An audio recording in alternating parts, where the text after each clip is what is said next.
双语教育在台湾，听讲台湾特别发展双语教育，台湾要成做双语国家。新闻报纸安尼写，听讲行政院长赖清德运用伊的权势，无经过任何合法的程序，已经伫教育部设立一个英语推动委员会，要推动英语成做台湾的官方语言。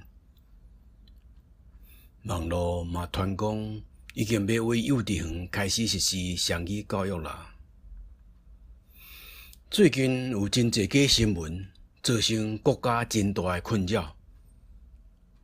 我相信网络伫传的新闻伫报的，听来讲去的，即个赖清德英语政策是一条假新闻。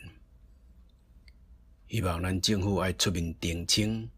若无即款假新闻，绝对会造成人民对政府的无信任，造成长期支持民进党政府的人民开始对伊失去信心。因为下要安尼想，要安尼做，毋是为台湾好，是要互台湾母语今世今好。什么是双语教育？双语教育有两款，一款叫做过渡性双语教育，一款叫做发展性双语教育。若是双语教育在台湾，自来拢是过渡性的，拢是乖仔的双语教育。一向拢是甲母语当作乖仔来使用，主要爱咱的人会晓讲实名者的话，然后甲乖仔单调。日本人来殖民台湾的时，伫国民学校实施的双语教育就是安尼。中国人来的时嘛是安尼。即马台湾人的政府，中华民国在台湾要实施的双语教育，敢袂有原是实名性质的来实名的双语教育，目的是要互咱放弃华语，过渡到英语。即便是要用华语做乖仔，通会晓用英语行路。问题是，这个太有可能达成。咱若无英语实名母国的经济资源，比如讲英语实名政府的军事靠山，英语实名者探海的母语教师资源，咱敢是用妄想就会当完成过渡到英语国家的目的？全世界敢有一款例？